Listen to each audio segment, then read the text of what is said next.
So, ngayon, pag-uusapan naman natin dito sa video ito ay ang dynamic programming. So, ano nga ba ang dynamic programming? Ang dynamic programming is a powerful problem-solving technique that is used for optimization problems over plain recursion.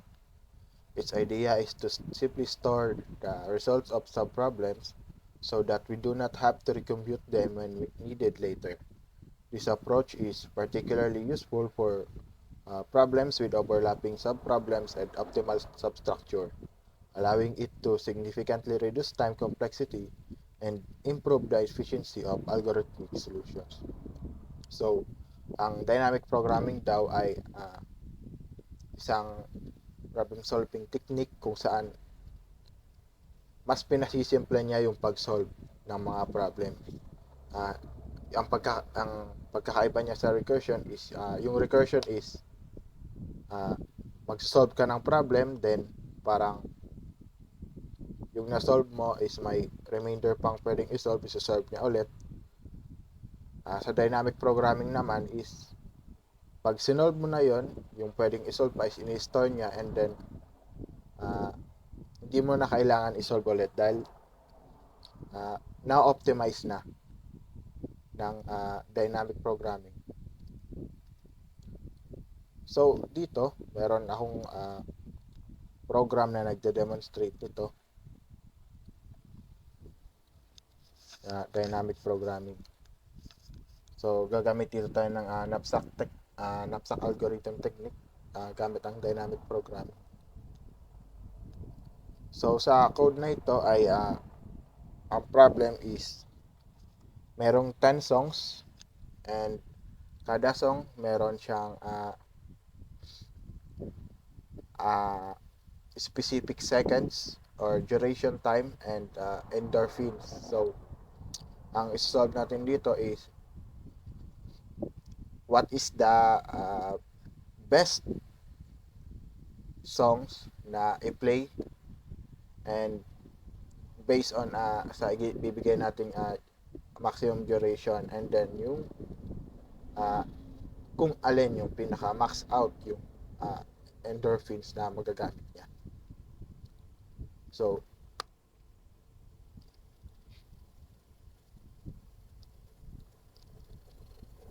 dito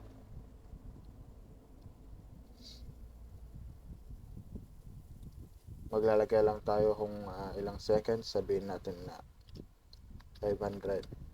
So, ang nakita niya dito is total duration ng 500 seconds, merong dalawang songs, which is yung Boy With Love with endorphins of 200 and Save Me with endorphins of 250. So, meron siyang total endorphins na 450.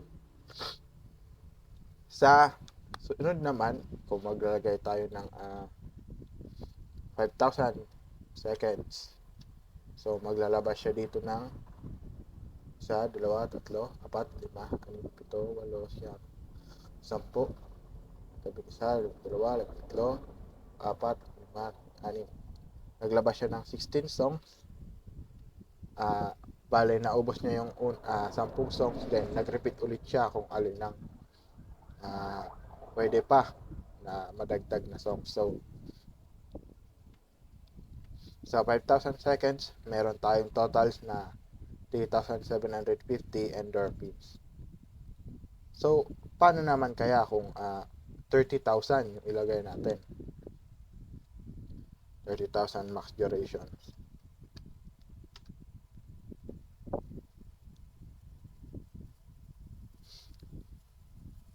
So, naglabas siya dito ng madaming songs. Siguro sa 2, 3, 4, 5, 6, 7,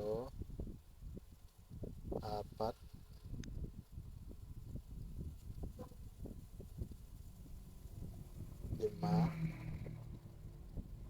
9, 10.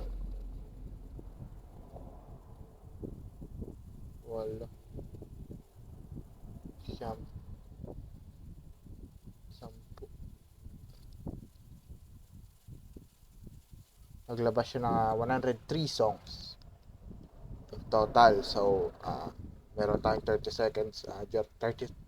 seconds duration, which we have endorphins of a total of 22,850 endorphins. So, paano naman kung 8,000 seconds lang? So, maglagay lang tayo ng 8,000 dito. And then, yun, lumabas ay total endorphins niya, which is 5,950 with total of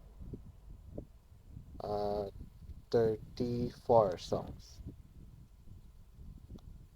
Yan, 34. So, paano naman kung 1,000 seconds lang nga yan? So, meron tayong 600 endorphins, which we have 3 songs. Boy With Love, Save Me, Life Goes On with 200, 250, and then 150 endorphins. Total of 6,600 endorphins and duration of 1,000 seconds. So, kung recursion ang gagamitin natin dito, mas haba pa.